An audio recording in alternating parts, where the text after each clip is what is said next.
We are live tonight with another Svengoolie Svenology episode coming to recognize to celebrate the 45th anniversary of Rich Close playing the character of Svengoolie. Ladies and gentlemen, tonight our guest, John Siuntres. John, welcome. Thank you so much for coming on and agreeing to talk Sven with us.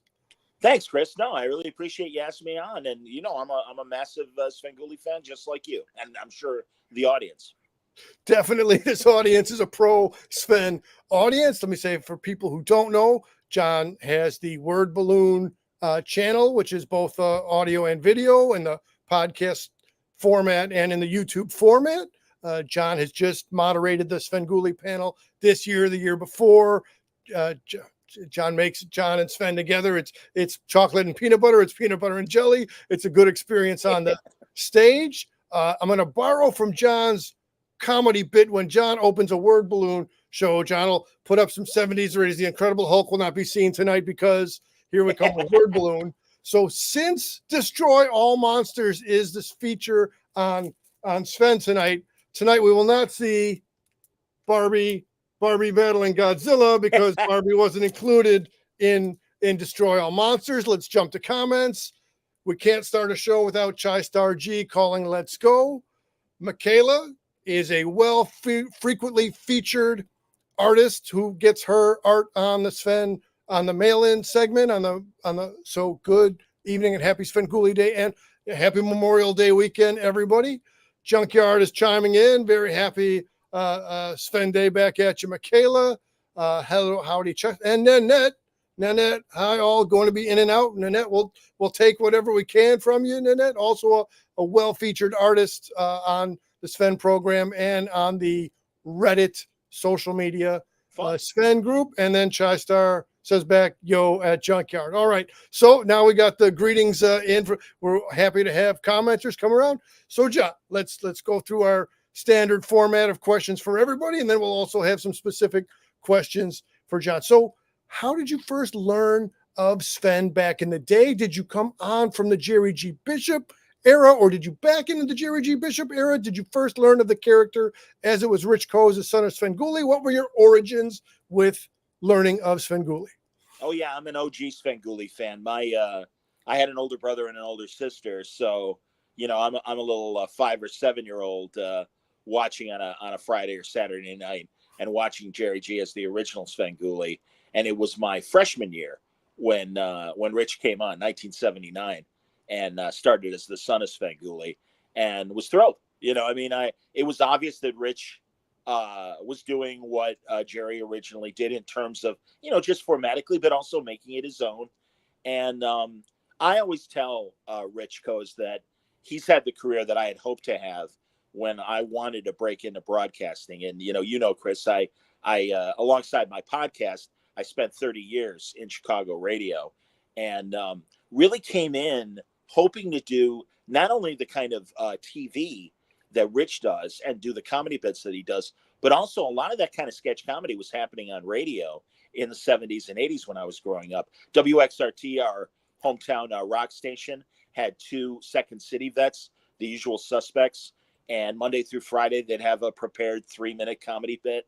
And I also grew up on comedy albums, not only the stand-up guys like George Carlin and Bill Cosby and the like, but also sketch comedian people that did sketches. There was the Credibility Gap and the groups like that, the Firesign Theater, and that's where guys like Michael McKean and David Lander, Lenny and Squiggy, they were originally, before Learning Shirley, they were audio sketch comedy people. Harry Shearer was part of the committee, and that was a great comedy group.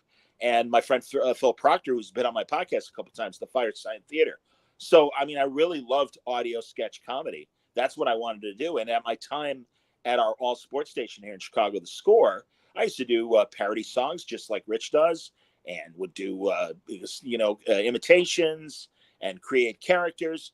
And so, yeah, I did get to play a bit like that. Not to the extent that Rich does and all the people now on Svengoolie. But yeah, so yeah, Rich has always been a hero of mine. And now to know him and consistently be asked by him and Jim Roach, the Svengoolie producer, to do the C2E2 panel. Oh my God, it's what an honor And yeah, I try hard, man. I mean, I want to be a good second, banana to him. And it's his spotlight, but I want to help him out and maybe say a few funny things as moderator and keep the conversation going. Definitely birds of a feather, you and Rich Coes together. That list of venerable names that you just put forth for us. I'm going to bridge that over also to when Bozo, when they're calling, and the cast of thousands. Well, a cast of a great many there, what you just listed, not too different from the Bozo show. Okay, so of those early memories that you have, was there a movie that stood out for you, or a parody song, or a comedy bit, or or multiple choice? All of each of those. Which what stands out for you from the early viewings? Well, I used to love the way Jerry G would sign off, and he, knew he had a bunch of kids watching, so he would say, "Don't forget, kids, brush your fangs, bite your mommy goodnight, and drink your milk before it clots." And I'm like, "That's fantastic." And I didn't know what clot was, but my older brother told me, so I was hip to it. But for movies, I'm a traditionalist. I'm really glad Destroy All Monsters is on. I love the Japanese Godzilla films and the like, but also, of course, the Universal monster stuff, and especially Abbott and Costello Meet Frankenstein was such a great, great movie. But even the Hammer British stuff too. They're all different flavors, but it is that stuff that I love most. As you mentioned during the panel, Abbott and Costello also stands out for me as a hallmark one. Let's take a look. Junkyard is saying this knowledge is incredible. It's by good fortune that we landed John to come in and break down the knowledge with us and for us, right? The Sketch Comedy Radio. And Junkyard is also a fan of the currently not open, but the broadcast museum of the times that it is open. Definitely knew about the stuff from me, Monty Python. Yep. Okay. So, Great all right. stuff. So since you were watching the Jerry G. Bishop, you would see Zelda, the Right. feminine quality talking skull. You would see Durwood. Yes. So again, as you said, Rich kept some things and then adjusted some things. So instead of Zelda, then we got to have Zalman. Tombstone. Which of those sidekicks in the pre-Kerwin era, since Kerwin is so now associated with the national bit in the current era, which of those early on puppetish or CGI, not CGI, but special effects sidekicks did you appreciate, or that was a really good one, that was a funny one? Well, I mean, I thought they were fine, but I did know that everything was still coming from Rich and whoever was producing the show back then.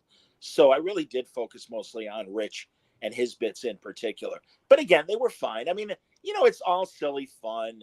The audio drops he would use from Stan Freberg albums and other albums and stuff, when you're a guy, what do you mean? And crazy stuff like that. So yeah, that was all just part of the flavor. And yeah, man, I mean, you go to a steakhouse, you want the steak. You don't care as much about the baked potato or the salad and stuff, man. And yeah, Rich is the steak. So that's what I was there for. And that's why it has been fun to learn what he can get away with now as far as parody, and also what he can't anymore. And I know this from radio. Really, before the 2000s, you could play movie drops, really long movie scenes, and nobody would blink. But nowadays, they're very, very litigious in terms of the rights owners. And that's why, as he said, when he does a parody song, he can't take an obvious hit song that's current on the radio unless he has some sort of permission directly from the band. And he has to rely on public domain songs and things. And that's tougher. And that's even a bigger challenge. Again, that just adds to my respect and admiration for Rich and the fact that they're able to still make really funny bits. But so yeah, it wasn't so much the sidekicks, but it was like, just making fun of Berwyn. I remember there was a bit that he did in the 80s where he was Beretta, and it was the old Beretta cop show, but he was like from Berwyn and everything, and he was doing a Robert Blake imitation. So yeah, I really, and even before the TV show, Rich was writing and performing that stuff on radio as well in the 70s, prior to taking the job in 79. So yeah, I mean, it's just, Rich really came fully prepared. to do this stuff. And it's so great that starting with Neil Saban and then Weigel Broadcasting, that there are still local entities here in Chicago that understood the value of local talent doing the kind of show that Rich does. And then, my God, when it went national, and I've seen myself, the first time I interviewed Rich, we were backstage in the autograph section at C2E2, and Joel Hodgson of Mystery Science Theater 3000 was also there. And I was about to shoot this video interview with Rich, and Joel's like, "Hey, can I talk to him for a second before you start?" I'm like, "Of course." Pumps his hand vigorously. He's like, "Of course, you were a massive inspiration for us Mystery 3000 guys." And he goes, I'm an LA comedian along with doing my TV show. And I can tell you, comedians like Dana Gould and Jerry Seinfeld are massive fans of yours. And Rich, again, he's like, "Oh, that's great. Thanks." And I was blown away. And I'm like, "Rich, I mean, we used to have to put tinfoil on the antenna to pull in the UHF channel cleaner to get you. And now you're literally a national sensation. That's fantastic." Fantastic. Let me jump on. And it is amazing the amount of work that Rich puts in from the tinfoil days to now. Hardest working in a James Brown like wig, the hardest working horror host in the business, if you will. Geez, again, that was I don't even know where to jump in, but it's all good. It's all good. Okay, so famous, infamous events in the history of the show.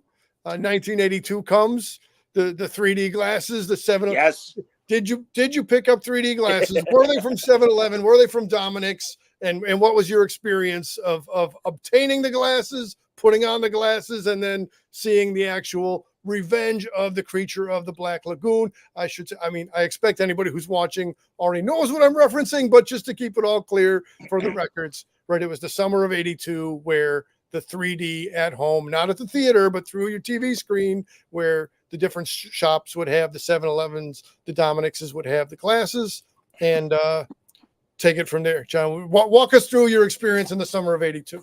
Well, I certainly remember the promotion for it, and reasonably certain I got my glasses from 7-Eleven while I bought my Slurpee. And, that's fine. I was ready. Obviously, kind of a letdown because it didn't work that well as far as when you were trying to watch it. But that's all right. It's, hey, you forgive them. And then next week you're back with another normal telecast. So that's okay. But yeah, and, wasn't the first time that I got bit by a bad 3D experience. I remember a bad Italian-made spaghetti Western called Coming at You. Coming at You. And it really didn't have any stars. It wasn't Terrence Hill or any of the other usual suspects of stars of spaghetti Westerns back then. But it had really, really bad 3D effects. And shame on me. I should have been listening to Gene Siskel and Roger Ebert, who warned us that it was not a good movie and not a good experience. But yeah, I remember seeing that in Skokie at the Old Orchard Theater. And oh my gosh, I mean, literally, I mean, the effects were okay, but literally, instead of like a cool gunfight or whatever, there was a farmer that was pouring out a bag of like coffee beans, something like that. And that was a big 3D effect. Or I remember too, from the 50s, the House of Wax movie. And he had a guy playing paddleball, and the ball connected to the paddle and stuff would like kind of leap forward. What you did get from good 3D experiences was depth of focus. And, House of Wax was a movie with Vincent Price, and Charles Bronson played a mute, kind of Igor sort of character and stuff. But yeah, all of a sudden it was as good as HD TV is today in terms of, like the set really did kind of look like a diorama come to life. Remember building dioramas in grade school, the shoebox and stuff, and you would do stuff like that. It was kind of like that. So that was a good, one of the good experiences. And also Dial M for Murder, the Hitchcock movie, which was literally, I mean, again, figures, the master, Hitchcock, really went into a huge effort to make the 3D as depth perception big as possible. And it, if you see it now without the 3D, really not an interesting movie. It really does work better as a 3D film. The whole 3D thing really fascinated me because it really came and went incredibly fast. There were even 3D comics. And I know there was a 50s company named St. John that specialized in 3D comics. And those look cool because they would do the red and the blue, and you'd put the glasses on. And again, you had that kind of stereophonic perception of the images. And they made Superman comics. They made Three Stooges comics that were in 3D. So yeah, those were better than, unfortunately, Revenge of the Creature on Sven's show. I won't flip through my stuff right now for fear of dropping, but at the Oddities and Curiosities Expo, which is right now in Milwaukee on this weekend. So a year ago at that expo, one of the vendors there had their drawing of the creature, and they sold you the 3D glasses with it. So that's really neat that there's still some innovations around it, and that it was creature related. Like, I could not resist picking that. Sure. That was good stuff. They collect those old 50s comics and put them in hardback editions, and it will always include 3D specs and stuff. So yeah, if you hunt around comic conventions and go to the vendors that are selling old comics and stuff, you can find both floppy versions of 3D comics, and usually they'll have glasses with them and stuff. So yeah, no, it's fun. Absolutely. Okay, let's take it to Junkyard. Again, thank you for the behind the scenes stories, John. So fun to hear about MS Mystery Science Theater 3000. And again, that's what I was trying to recall. So, I mean, Mystery Science Theater was big. It was huge. People knew it. People quoted it. People laughed about it. And yeah, it is so cool to know that that's on the delineation tree that they had Sven in. Right, Sven has his influences. Jerry G. Bishop had his influences, and paying it forward, passing it on. Absolutely, they had a significant influence from Sven, from Rich Gold. Yeah, and really, even before Jerry, it was really interesting to learn as I do my interviews. Shock Theater was the original television package that Universal, in distributing their films for television, created to kind of suggest to local stations, hey, beyond just showing the movies, you should have a local host. And here's a guidebook on, you should make funny little puns about the movies. And really, when you think about some of the other guys that preceded Rich and Jerry, guys like Zachary in New York, and Ernie Anderson, who became a big ABC booth announcer. We all remember him from the 70s and 80s. Tonight on the Love Boat. He had that great voice. He was a horror host. And it's, and also, God, I'm a massive SCTV fan. And Joe Flaherty used to do Count Floyd. Count Floyd was their, kind of Svengoolie horror host, but also was obviously, it was a character within a character, because Floyd was also Floyd Robertson, one of the local news anchors.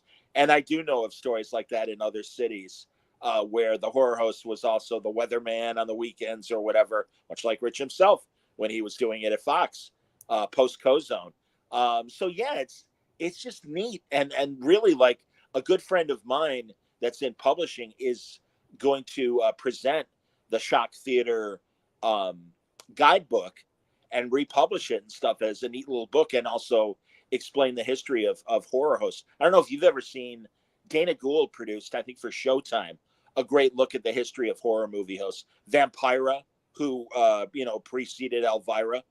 And, she's one of the characters or one of the actors in Plan 9 from Outer Space, the Ted Wood movie. Yeah, she was a big LA horror host.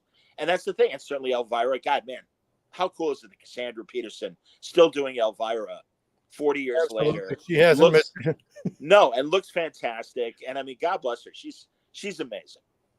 Completely amazing. She hasn't lost a step. Let's go now.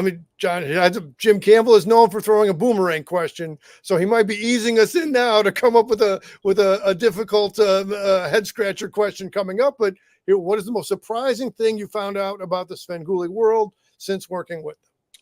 Well, answering those questions that we all have of, gee, how come you never shown I was a teenage werewolf?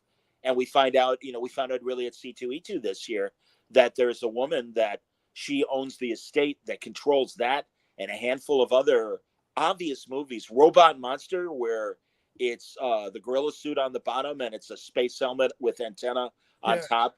I mean, these things are natural for Svengoolie, but I guess this woman either saw I don't know if it was Joe Bob Briggs or Mystery Science Theater, but one of those shows that got the rights to show the movie and made fun of it, and she was insulted.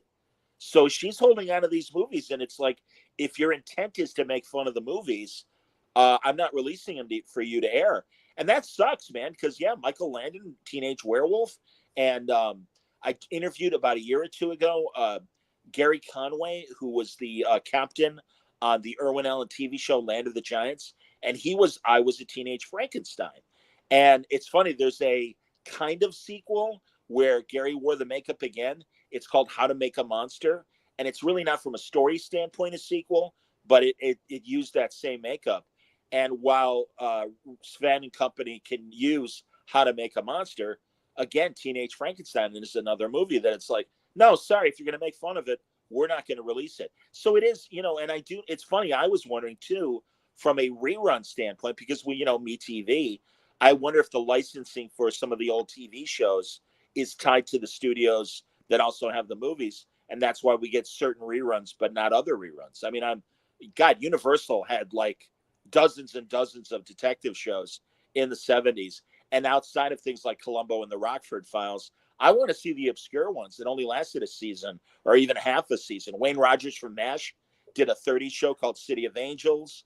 And Robert Forster, great horror and schlock movie veteran. I forget the name of his detective show from the 70s.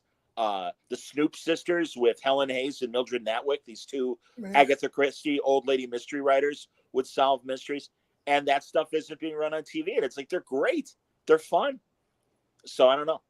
Which, again, with a knowledge base, and it's on Word Balloon, sometimes you'll have your old pal from your sports radio days, Mike North, come on, and the theme of the show, and you cover many, many topics, but you open with your headline and your theme of old movies. So I see how easily you and Mike can go back and forth and just riff on the good stuff, on the good material that's come before us. Yeah, Chris, I mean, again, I'm from that 5-channel generation, and we're lucky that we had 5 channels and then whatever UHF channels we could pull in. So off Cubs season, when it was, in the winter and stuff, WGN on Sunday afternoon would just pile movies from like noon until midnight. Family classics. Yeah, man, family classics and movie greats. And at 10 p.m. when movies were movies. And there are all these great old movies, man. You'd watch Errol Flynn be Don Juan or Captain Blood or Mutiny on the Bounty. And yeah, family classics. That hilarious sappy orchestra music. Today, it's the story of Maya, the white elephant that everybody loved. And it's like, okay, again, it's Fraser Thomas. We're watching him on Garfield Goose Monday through Friday mornings. Yeah. And then Sunday, he's there sitting in the nice easy chair. Boom. It's great. Absolutely. All right. Fanboy Cantina is calling out about the tension between the rights holder and the film, and they appreciate the concern of how it be used to make fun of the movie. But yeah, so that, I mean, whoever it is just keeping their defense far deep and wide and not zeroing in on how Sven does it with some loving jabs or appreciation and honoring the material as well. Family classics. Yeah. Yeah, so they missed the point, man. I mean, that's the thing. It's like, oh, you're making fun. And it's like, then you're not watching Svengoolie because he loves this stuff. And I really love the extra dimension we've gotten in the last few years where he is really like, hey, if you look closely, that's Neil Hamilton playing the policeman. Of course, Neil Hamilton was also Commissioner Gordon on Batman. And you get those kind of deep old Hollywood references. And you really learn a lot more about the movie itself and the people that are in it. That's fantastic. John, let me just let you know. So Fanboy G and I grew up together. I went to Loyola. He went to DePaul. So, Of course, back in the time you're talking about the XRT and similar little left of the dial, WLUW 88.7. But so I'm coming to say Fanboy G was on the DePaul radio station during college. But I not being a DePaul person, my wife was there at the time. I guess they didn't get so far past the cafeteria. So that's another one of those delicious Loyola DePaul rivalry banters. It's fantastic. Okay. Hilarious. I was an Illinois State guy. So I was in Central Illinois. and Absolutely. working at the Illinois State radio station back in the 80s. Excellent. Excellent. Okay, a little minute ago, you mentioned in the 5-station era, which would have been, your ABC, your NBC, your CBS, and then your local to Chicago, your WGN, your public TV, Channel 11, but then come the UHF, Channel You got it. 32. So there was a point in time, the dark age, if you will, where certain decision makers and hindsight tells us all, because clearly Sven is nationwide right now and has been for a good minute. They felt that the Son of Svengoolie show at the time wasn't able to sustain views, ratings, and wasn't fit for not ready for being a primetime player.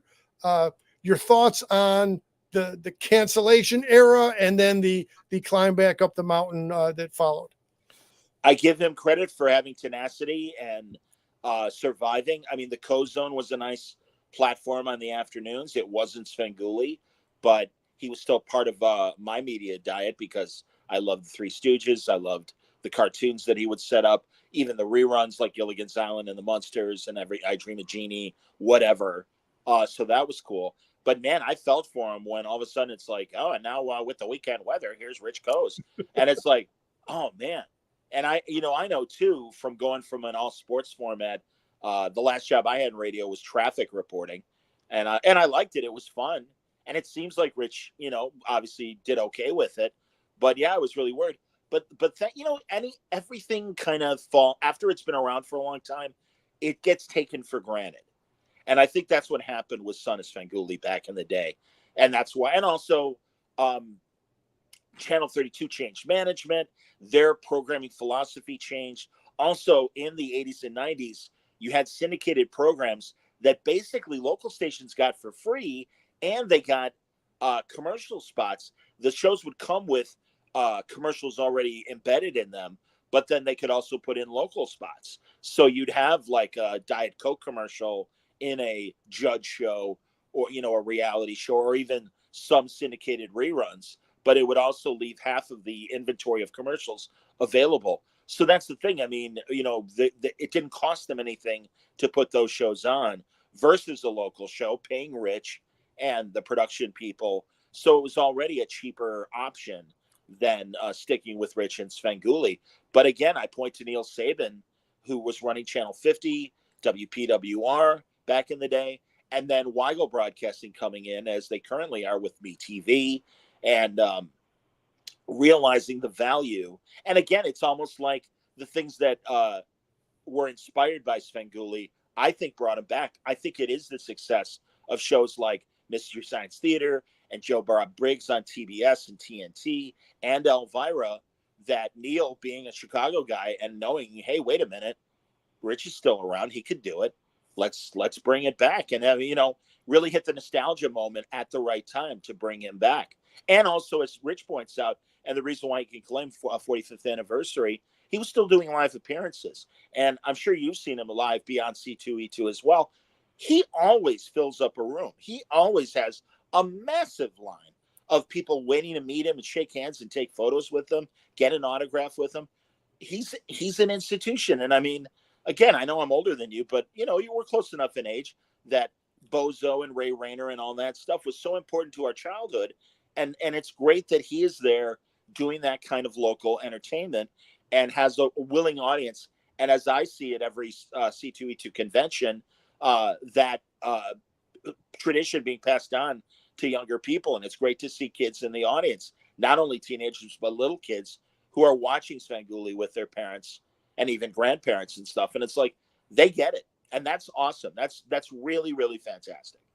John, as you're saying all this, again, it's out of my hands when the Museum of Broadcast Communications would reopen and under which circumstances, but just each of the exhibits is such a quality exhibit unto itself. But the fact that they have on one side of the hall the Svengoolie exhibit, and then immediately across is the Bozo exhibit, and then you also have your Garfield Goose puppets and your Ray Rayner jumpsuit and your BJ and Dirty Dragon stuff just around there. I mean, the exhibit fits the reality. It fits the content overlap. And again, I've said this before, talking with Fanboy G, and I see Nanette has another comment we'll come to, but at the time, being a kid, I thought it was a very different thing because you got horror movies versus pies in the face between Son of Svengoolie in that time and Bozo, but then you'd pull the camera back or take an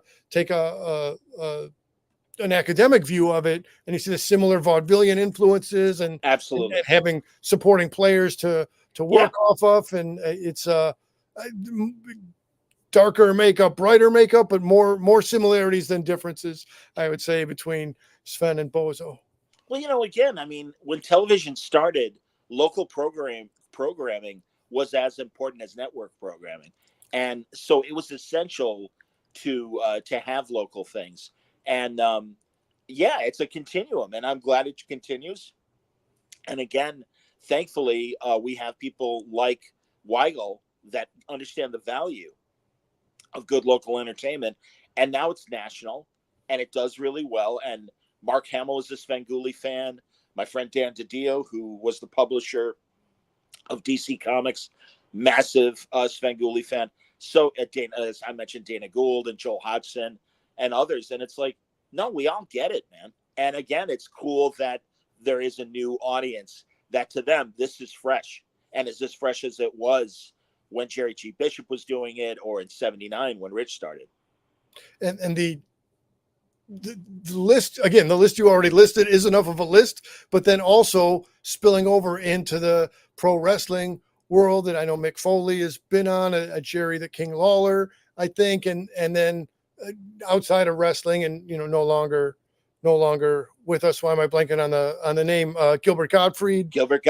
Absolutely, that was a great conversation, great interview they had on the Amazing Colossal podcast. And then going back, which I'm so glad for, that some people have been able, some different YouTube channels have been able to archive the older material from the WFLD days, because watching the worst of Svengoolie episode to see Rich Coase, Buzz Kilman, and Johnny Bradmeyer, that's prime stuff.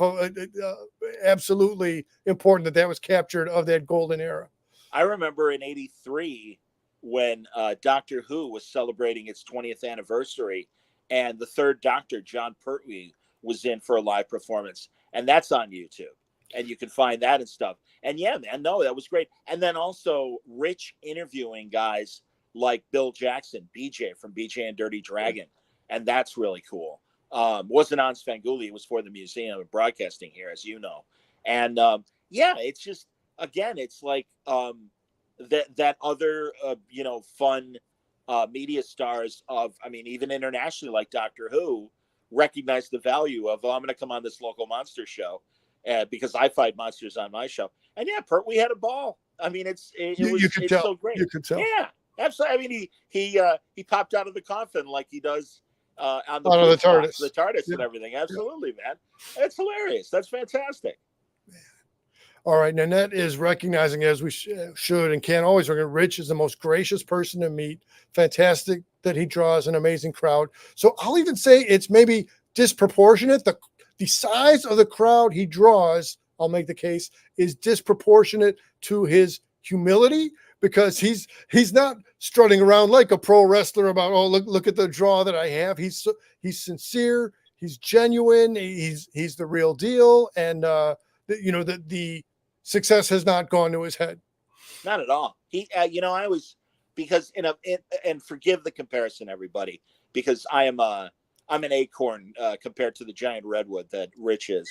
But I know when I meet people who listen to my podcast at conventions, I take that example of Rich's and stay humble, stay appreciative, and don't big time anybody. Thank them. I always say it's like running for mayor, and I really think, especially with some of the current occupants of the governor's seat and the mayor's seat, I think if Rich ever were to actually run for mayor, I think he'd give a lot of politicians a run for their money, because he's so beloved and he is so genuine. I mean, that's the thing, man. Authenticity. Kids, I think now, younger people, it seems to me, appreciate authenticity more than ever. And here's a guy that from day one to today has always been genuine, with great humility, and just very authentic. What you see is the guy that I always deal with, whether we're on stage or off camera. And it's the same guy. And I love that about him. And also, being of his era, he's kind of synonymous with some of my older cousins and brothers and stuff, where we speak the same language. We grew up on the same reruns, and we can just screw around and talk about the weird episodes, like my as I've mentioned on the panel, the Gomer Pyle episode where Gomer goes back to Mayberry and nobody's in town and he can't find anybody. And I'm like, man, you put some Twilight Zone music right there, and it could have totally been taken a different tone. Plunk, plunk, plunk, plunk, plunk, plunk, plunk, plunk. Exactly. And right, and the selected music makes a big difference on the tone for things. Fanboy G is agreeing. It's so nice when your childhood heroes are truly heroes. Mayor of Berwyn. Well, you know what? To slide into super fan talk a little bit, it has been atypical, my friend, for someone to be mayor of both Chicago and Berwyn at the same time, but I would not put it past Sven to pull it off. Yeah, I mean, hey, and also, Rich isn't a young man, but I was really glad when, I like the new sidekicks. I think they're fun. I think they add a new dimension to the show, but I'm really glad that he's emphatic about, I'm not going anywhere. Don't anyone take the idea that just because I've got some sidekicks now that I'm, the end of the tunnel, the light at the end of the tunnel is coming up. No way. This guy, I'm glad he's still doing it. I'm glad it's still fun for him. And as they said, I think as long as it stays fun, he's going to keep on doing it. And that's great because honestly, no disrespect to the new sidekicks.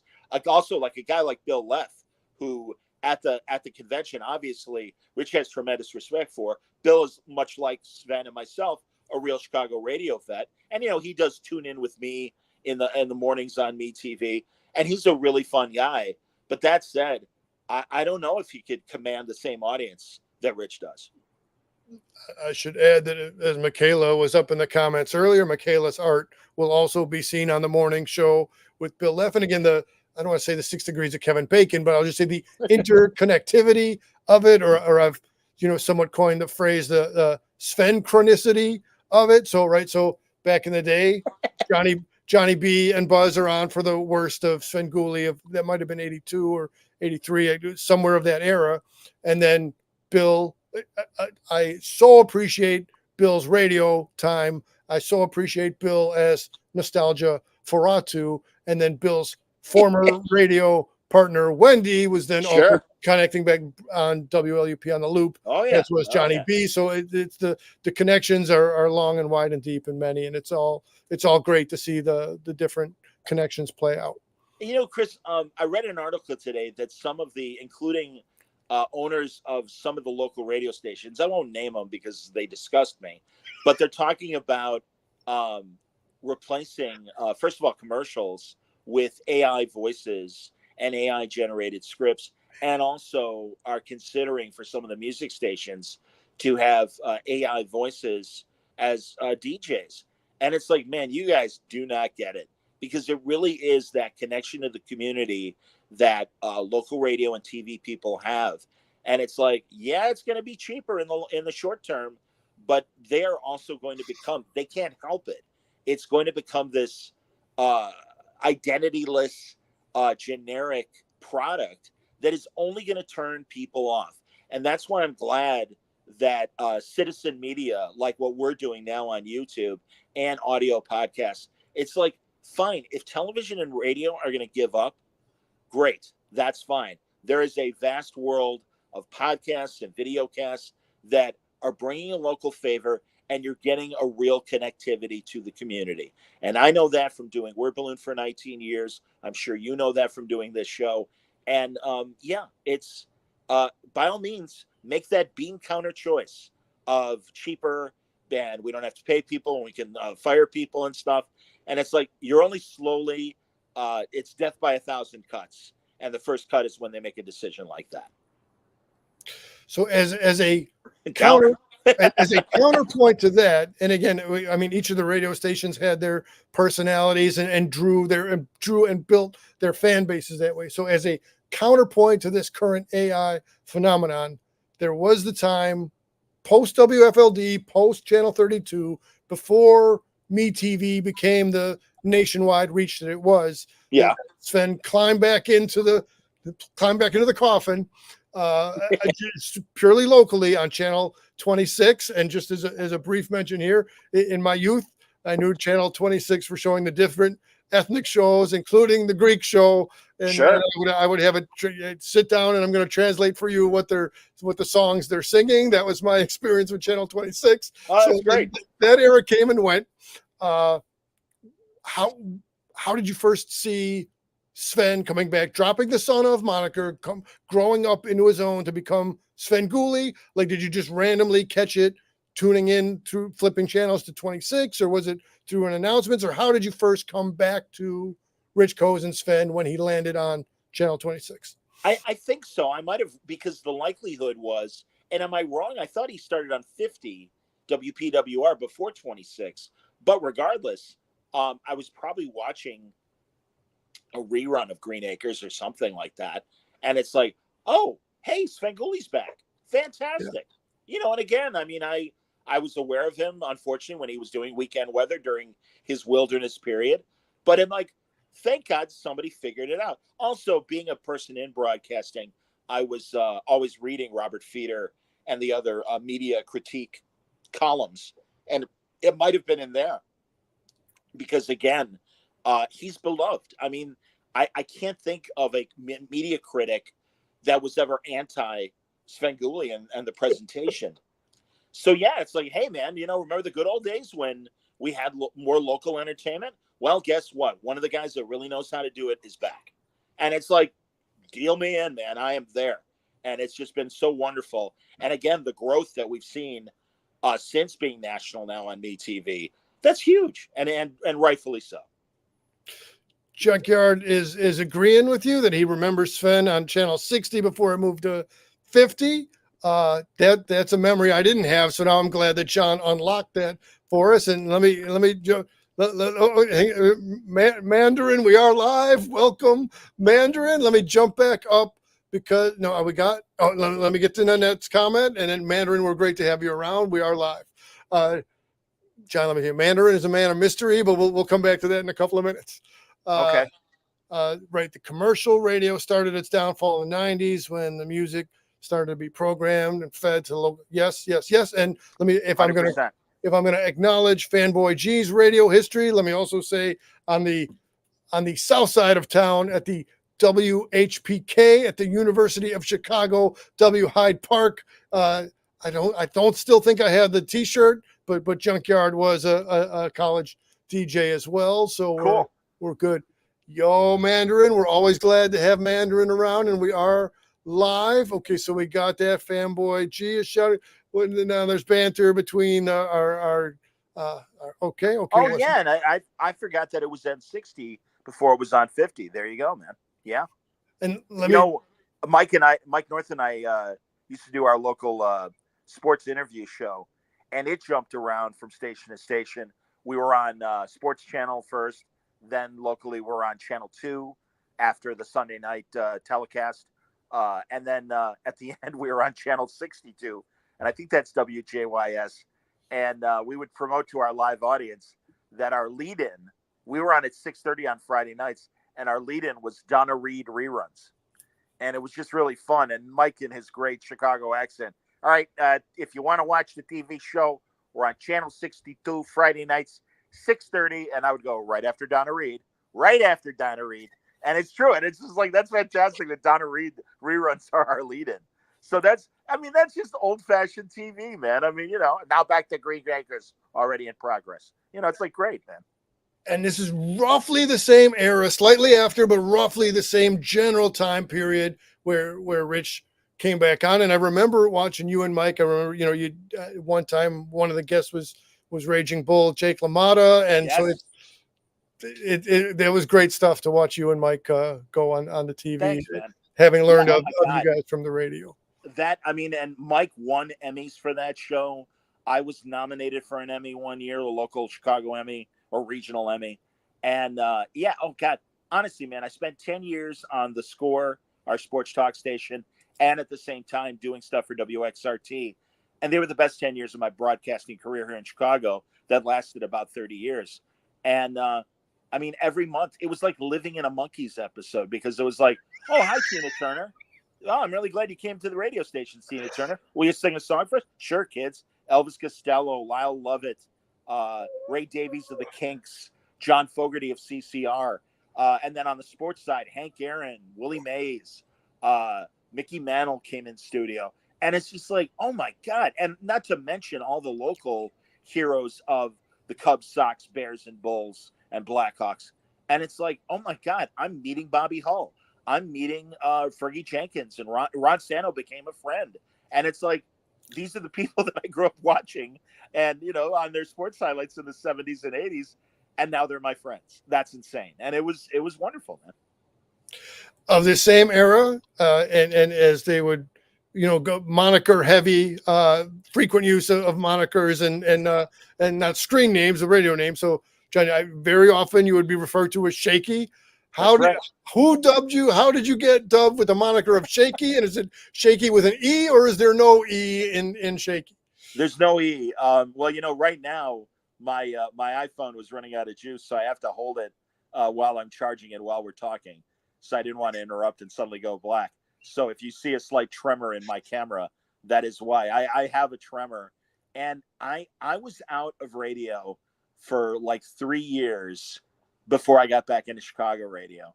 And I was a little nervous. And as my nerves happen, my tremor becomes more prominent.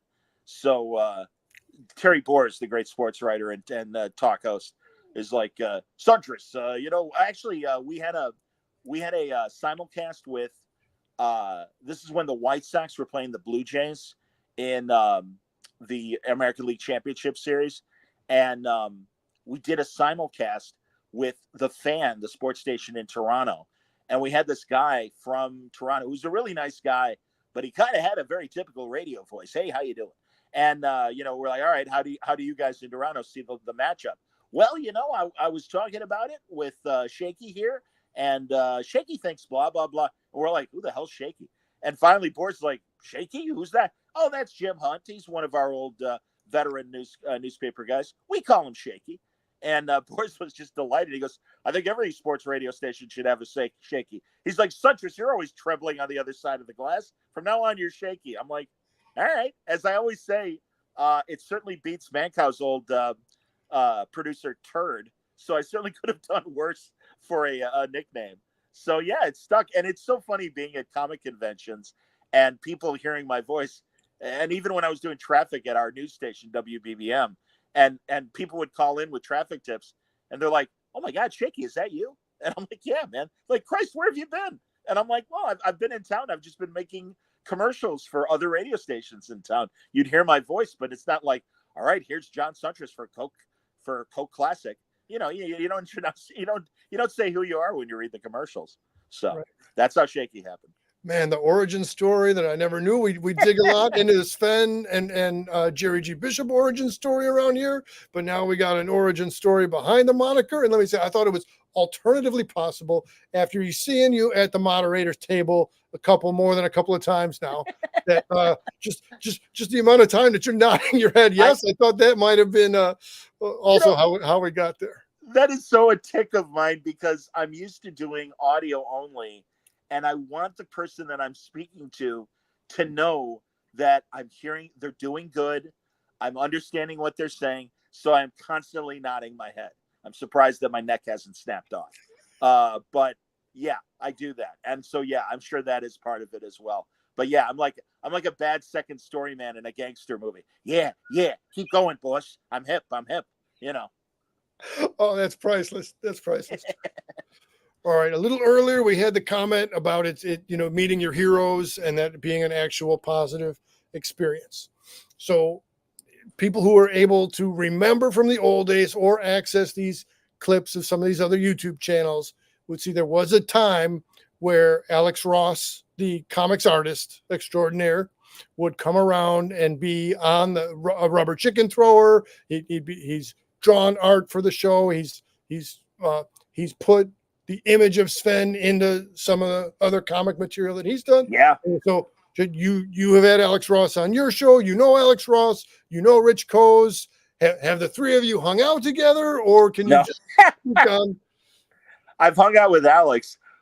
It's really both Rich and Jim Roach, his producer, every year they are so kind to me. And really, at the end of C2E2 this year, Roach is like, "Hey man, we got to hang out sometime." I'm like, "Good Lord, say the word, guys, and I will meet you for drinks or a meal. It would be great." And the times that I do have Rich on Word Balloon, we'll do like an hour live, and then we'll end up talking for another hour off the air and just throwing stuff back and forth. Also, the late great Chet Kopic, one of our great sports hosts of the day, there used to be times on social media where the three of us, or even Bruce Wolf, another Chicago sports vet, would just have private conversations on direct message on Twitter or on Facebook. And it's like, "Oh man, did you see Antenna TV is showing my mother the car? I never saw it. Oh God, I remember watching that. What a horrible show." And again, because these guys are older and stuff, so I'm like, the young cub with or the freshman with the seniors, and they're the ones that have the experience of, "Oh yeah, I used to watch that," or whatever, or "God, I hated that show." So we get into talks, and Rich is like that too, that we will constantly direct message each other about stupid stuff. And even like when the new Sidekicks happened, I'm like, "Hey Rich, what the hell? That's hilarious, man." And I'm like, "What's going on with that?" He's like, "Yeah, whatever, it's fun, and it brings a new flavor to the show, so that's cool." And it is, I mean, so no, he's both Jim and Rich have been incredibly generous as far as kind of letting me in the clubhouse and talking. But other than that, no, socially, it hasn't happened yet, but we keep talking about it. And yeah, I got to push the guys this summer to make it happen. I just think that would be, again, a great confluence of personalities. And I can only imagine a great amount of fun banter would be involved in that. All right, again, John, some of the, again, standard movie-related, horror-related questions amongst the genres, right? There's as we already listed, there's the classic Universal, there's the Hammer, there's the Japanese-generated kaiju giant monster films. Yep. Do you have a favorite genre or subgenre amongst those? I do. I would say the Frankenstein movies of the Universal films, I think, are the most fun, and the continuity that there is a story and a through line through all the movies. And then also the Wolfman story that continued in House of Frankenstein and House of Dracula. And although that Abbott and Costello came after that you saw Larry Talbot be cured of the Wolfman curse. I mean, I suppose, again, I'll use comic book terms and say that I suppose technically Abbott and Costello Meet Frankenstein is slightly out of continuity with the rest of the movies. But I mean, what a strong film. And that really, I mean, of all of the Universal films, that is my favorite. I really loved Glenn Strange as much as Boris Karloff. I appreciated when Bela Lugosi would play Frankenstein in Frankenstein Meets the Wolfman. And God, who was it? Yeah, I think it was Chaney, that Junior, that was in Ghost of Frankenstein. Although they dub in Lugosi's voice as Igor when they replaced his brain and put Igor's brain in the monster's body. So yeah, all those little nooks and crannies. And I mean, as the films went on, they got kind of ordinary from a look and a budget and a story standpoint, as opposed to the classic James Whale stuff of the first three Frankenstein movies. But I still love them, and I think they're interesting. And it's like, oh, Basil Rathbone is the son of Frankenstein. And in Ghost of Frankenstein, I think it was Sir Cedric Hardwicke, or if not him, Lionel Atwell. One of them was Frankenstein's brother, and he's, reviving the monster and stuff. So no, I just, yeah, there really was a style and look of the Universal films in particular that I just adored. But it really was that Frankenstein story that I love the most. I echo that, the Universal stuff. There's something to enjoy about each of it, but just slightly. Oh, here we go, Junkyard. Let me cut myself off to John the brother. Well, hey, yes, we're very appreciative for John to come on and tell story and talk shop with us. And again, John, I often bill that this is a hobby, so I've got the terminology. I'm a amateur. I'm a hobbyist. I'm a hobbyist amateur and amateur hobbyist here, but it's great to be able to speak with an actual pro, again, with the full knowledge base that John has, and absolutely recognition worthy. That sounds like the wrap up stuff, but we're soon to wrap up, but we're not right there to wrap up. So I'm an amateur as well, man. I mean, I mean, the Word Balloon Show is a show that I have managed to make an income from. That's great. But that said, I consider myself an amateur, just a knowledgeable amateur. I've been very fortunate that beyond my own podcast, the Discovery Channel a few years ago created a series called Prophets of Science Fiction. And the idea behind the show was real science that was inspired by fictional works. I mean, going as far back as Mary Shelley's Frankenstein to the Jules Verne era, H.G. Wells, and the modern era of Isaac Asimov and Ray Bradbury, and to Lucas making the Star Wars films and stuff. And so I was a talking head on several of those shows. And again, as a knowledgeable fan. And I'm like, because really, when they approached me, I'm like, well, it's not like I wrote a college, PhD paper on this stuff. I'm like, I'm just, a sad guy in his basement that spent probably too much time indoors instead of playing outside, and just collected this information. And even pre-internet, there were these great books that would write these great essays about these things and give you all the detail that Sven does now on his show. So yeah, I was just a product. My buddy Rob Burnett talks about a book called Sci-Fi Fanatics, and it would have like a page or two of every classic science fiction and monster movie, and give you all this great behind the scenes detail stuff. And I just soaked it in instead of paying attention to algebra or science like an idiot. I'm paying attention to TV and movies like a nerd. And thankfully, I managed to make it into something that I can glean an income from. And I've got my good supporters from Patreon that like my show and help with that, and also sponsors as well that like what I talk about and everything, and they support me there. But no, at the end of the day, man, I'm just another fan. Let me take this moment to welcome Dave, Terror Dave, to the comments. Dave, as appreciative as we are having John as the guest here, John, let me say, Dave, Terror, I'm in the habit of saying Dave, Terror Dave, so it's a little bit autopilot. But terrordaves.com is where we can get the top level coverage of Svengoolie events. And so Dave had broken down Friday on the blog, and then the Saturday review on the blog. And again, you have my patent terminology of it's many words and many pictures with much coverage of Svengoolie. So again, if somebody happens to be watching and is not aware of Dave, please do check out the cover. Oh, and Nanette and Dave are good pals, so it's good to have the banter and absolutely, see, again, so here's Dave and Nanette, and here's John and RMB, Robert Meyer Burnett, and here's Sven and the rest of us. It's great to have all the connections coming around. Yeah, man, good stuff. No, Burnett, again, when I met him first at San Diego Comic-Con, it was immediately mutual admiration, and he's like, "Oh, Word Balloon, I know your podcast," and I'm like, "Well, I love your movie Free Enterprise," and this is before, I even think it was before he was doing Collider consistently as just another talking head on that stuff. But it's been fun watching Rob. I just watched him last night commenting on the state of current Star Trek, and we're two old men with yelling at clouds about how much we dislike the current product. Well, I'll say that there's a direct correlation. The greater in age, the greater free enterprise there is to yell at clouds. All right, Junkyard's going direct to you, John. He says, what are your thoughts on Abbott and Costello meet Captain Kidd? That one was somewhat off for Junkyard. Yeah, and I'm with you, Junkyard. I think they went to the well too many times.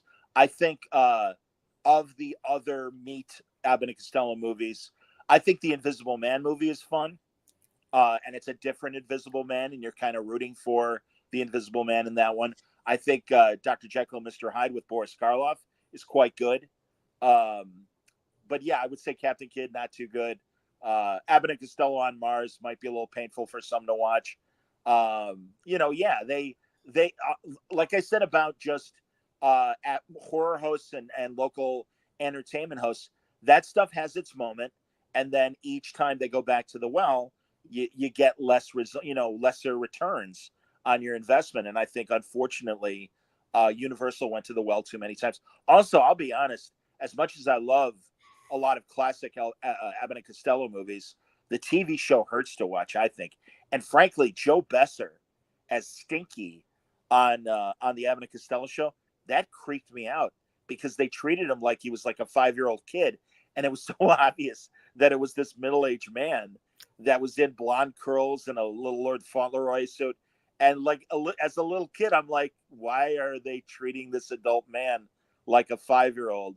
Doesn't everybody see what I see? This is weird. And it's so funny because you hear the late Richard Lewis and Drew Friedman, the wonderful cartoonist, and Jerry Seinfeld just adore the 50s Abbott and Costello TV show. And they love Stinky, the Joe Besser character. And it's like, man, I love your guys' humor, but I am so not with you on that point. So yeah, I mean, I would say Abbott and Costello in their movies, they batted about 500. Jack and the Beanstalk's a fun movie that they made, so. Fanboy G is telling us Picard was good fun, and you guys okay? I just haven't gotten to Picard yet, but there's so much to keep up with. But yeah, it's blow off the first 2 seasons and go right to the 3rd season. That's what I would say. So I don't know if Fanboy agrees with me or not, but yeah. So. Right. And if he does or if he doesn't, that's cool to just exchange thoughts and ideas and perspectives about it. Yeah. And again, Fanboy G and I have said that as the other channel, the Fanboy Cantina channel, the older and more established between the two of our channels. I'm a bit of the offshoot, but as we've said, this is an extension of the conversation we would be having at recess on the playground, sure. but in the current era. Yeah. I mean, listen, it's like Elvis and the Beatles. You're either more of a fan of one rather than the other. And when it comes to Star Wars and Star Trek, I'm definitely more of a Star Trek person because that's what I saw first. But that said, I still like Star Wars. And when I would see people identified as trolls because they didn't like the prequels or the sequels or whatever, I'm like, oh man, I hope I'm never that kind of fan. Well, here I am now, and I have to admit that I'm more disappointed than appreciative of a lot of the new Star Trek product. I think Picard season 3 and Lower Decks, the cartoon, and also the kids' cartoon Prodigy, I think those have been the best examples of new Star Trek. And a lot of the new live action, even the Pike show, which I think had a good first season, second season out of 10 episodes, I only like 3. And they just got too gimmicky, the musical episode, other things like that. And I'm really fearful of this 3rd season that there's going to be more gimmicks unless just give me real Star Trek. And I want more real Star Trek. And I think with new characters, you can tell new stories, but still color within the lines, if I could speak metaphorically. And I really think that the current writers of Star Trek don't understand the product as well as the original writers did, or the 80s, 90s, and early 2000 writers who really were under strict orders from Rick Berman to keep the flavor of what Gene Roddenberry was shooting for alive. And I think the new people are like, well, this is our spin on Star Trek. But they kind of play at it more without really understanding what good science fiction is or good Star Trek for that matter. Fanboy G, full on agreeing with you, almost like with a Macho Man, Randy Savage tone to his voice. Oh, yeah. And putting a slight variation on the way we usually phrase it, playground pop culture talk in 2024. Let's timestamp that one. We got to reuse that one again. I like the alliteration of it. So, John, I would be remiss if I didn't come into this one. And again, for backstory, it is through Fanboy G and I'll narrate a little bit here, doing our first Svengoolie show, which was a tribute, as we called it, to Rich's birthday, which maybe 3 years ago. And through the research of that, learning of Dave Fuentes, Terror Dave, then connecting to, as you mentioned, not just being at C2E2, but connecting to Dave at the Volo Museum. I'm always still saying Volo Auto Museum, but it is in fact currently the Volo Museum heavily. Anyway, through meeting Dave at the Volo Museum appearance and then reaching out to Dave. And through Dave, then did I find my way to Nanette and in turn to Michaela. And there are a couple other people who I did ring up via email and they were already booked for other things, but I invited them to be in the comments. So John, there we are now tying it all together at this most recent C2E2. And first I was trying to sit near the microphone so I could get up and do my question easily, but then I recognized a couple of familiar faces who invited me to sit next to them, and that would have been bad on my part if I didn't go sit next to them. But all this buildup is to say, those two characters I'm referencing, to my knowledge, there's only one person that goes that deep cuts to cosplay as the old commercial parody instead of Menards. There's only one person, and his name is Drew, that will cosplay as the Svenards character with a Great one. customized blue T-shirt. So Yes. Drew dons the wig, the white wig, and the blue shirt, and then Drew's now official wife, as he came up to the microphone and said, so it is Sarah Gooley, Dr. Sarah Rhodes for her moniker, and she'll tell us all it's not cosplay, it's a lifestyle. But so I'm sitting next to Svenards Drew and Sarah Gooley. And then, so John, just your reaction from you're up at the moderator's platform, you're up at the dais, the top stage, if you will, and then you see many cosplayers, including Drew and Sarah. What were your thoughts on their combination cosplay lifestyle? It was fantastic. Excuse me. I didn't realize that Sarah was a woman because, again, had the long wig and had the full face makeup. So, yeah, I just thought it was a thin guy. And I'm just like, oh, my God, that's fantastic. And like I said to Rich, I'm like, God, Rich, if you were Saddam Hussein, Sarah could be a decoy. And God forbid. We don't want that to happen, Sarah. Don't get me wrong. Here, I got a Dutch angle like a Batman villain right now. Perfect. Just to rest my hands so I'm not trembling while I'm holding the phone. If people can't appreciate the Batman cinematography and camera artistic direction, then I don't know what to tell you, but we're good with the Dutch angle. Riddle me this, Batman. Let me add, as we'll start to wind down in a bit, but let me add that both Nanette and Sarah Rhodes are featured in the Uncrypted documentary, as is Dave Fuentes. So that's cool. Again, it's great to have all the connections. I hope that they'll make Uncrypted for all that which it achieves, and Dave will very directly point out to us that there are certain things Uncrypted did not achieve. But I would like to, it was on one of those YouTube channels that does current content, and a couple of those channels have been, they didn't get a green light, so they've been taken down. But be cool to see Nanette on Uncrypted again on the actual big broadcast or a pre or post on the show on Saturday night. Can the guy who does Svenards, does he do the goofy smile the way Rich did when he would do it? It's so, I don't even know how he would position his face. I'm not even going to try it, but it would be like that half smile where it almost seemed like he could open only half of his mouth in a grin, but still keep the other one kind of not tight-lipped, but it was just this weird, and clearly, that kind of attention to detail. And it's so funny. I would produce Menards commercials for my radio jobs for years. And it was so funny that how big, that Menards was, and that Rich was making fun of him, and now the audience is hip enough to cosplay it as well. Pretty good, man. Well, Jen, and again, this is a common thing for Fanboy G and I to say our ignorance is exposed on something. So Drew has been a guest on this show, and somehow the question that you just asked did not occur to me. I'll only hope that Drew and Sarah find a minute in their comings and goings to take a view of the show tonight, or jump in comments afterwards, or definitely I'll have to pitch that question to Drew. Does he have a impression of the facial expression as well? All right, commenters, before we wrap up, any last questions to pass to John, who's been very generous with his time? And again, just I'll go down the list as we like to do. Appreciation to Chai Star G for jumping in, to Michaela for commenting. Michaela tends to comment and then go do other stuff, but we're happy to have Michaela for whatever time she's around. Our Staples Mandarin, it's always great to have. See, John, you might have seen Mandarin at C2E2 and not known it, because Mandarin is such a man of mystery. We know certain things about the Mandarin, but not other things. But always welcome, always appreciating to have Mandarin come around in the comments. Junkyard, who is forever changing his image there.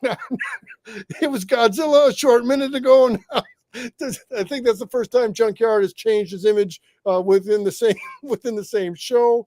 Fanboy G, always appreciated to have you come around, and Nanette, looking forward to catching up with you. Uncrypted was fun with a more depth, and Exactly. Well, whoever's in the director's chair gets to direct their vision. Maybe a sequel, maybe something else coming up to have a slightly different flavor. A full Svengoolie documentary, and as I said, my thing was, and right, John has his view. He wanted more pure on to Rich, but boy, what I would like, in the vein of a DC Who's Who, in the vein of a Marvel Comics handbook, I would love to see uh, both the live supporting players and the puppetry ones in that kind of a profile, like in a bantery kind of way. What are their powers? What is their basic operations? Where is Zelda? Right, Durwood will still show up from time to time, but did Zelda have an issue with Tombstone being a skull like her, and did she ghost off into the distance? Like what? I think there's so much that could be done with that as one chapter, as one segment of an actual full, magnificent, if you will, Sven documentary. I would look forward to something coming around like that. I don't know if you got the Svengoolie comic book that Dan DiDio helped put out through Frank Miller Presents imprint, but it did cover, I think, some of the sidekicks, certainly the puppets and things, and that would be fun. You should really suggest that to Jim and Rich while they're still planning the second anthology volume. That would be great to do. Yeah, that's the DC comic, which was great. But then there was the Frank Miller Presents one that had that Alex Ross cover and everything. There you go. There's the Art Balthazar variant cover. And yeah, I mean, that's Art's character Action Cat there with Sven. And, yeah, good stuff, man. And that was...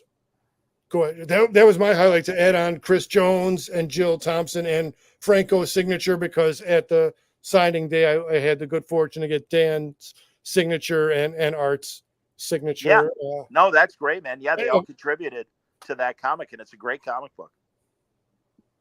Well, here we are at an hour and change, and some people might want to go get their dinner before getting locked in to destroy all monsters. I thanked our chat section, our commenters. Jim Campbell, how could I not thank Jim Campbell for popping in? John, thank you so much. I'll say to you in the language of our people, and hopefully not lose viewers. Ευχαριστώ για όλα, Johnny. Thank you so much. All right, there we go. Yeah, absolutely, man. No, Kalispera, and I appreciate truly. I appreciate the opportunity.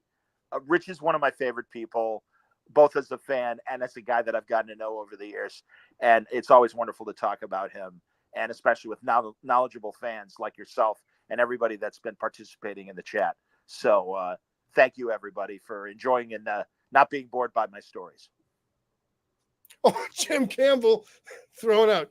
What's next for John? Well, this week is going to be fun on Word Balloon. I'm setting things up post Memorial Day. And Tuesday morning, I'm going to talk to my friend Tom Taylor from Melbourne, Australia, live in the morning. And he writes the Nightwing book, the Dick Grayson comic book for DC, and the Titans book, the Adult Teen Titans. So we're going to talk on Tuesday. It's funny that Destroy All Monsters is on tonight, because a former Godzilla comic book artist, my buddy Dave Wachter, is going to come on Thursday night.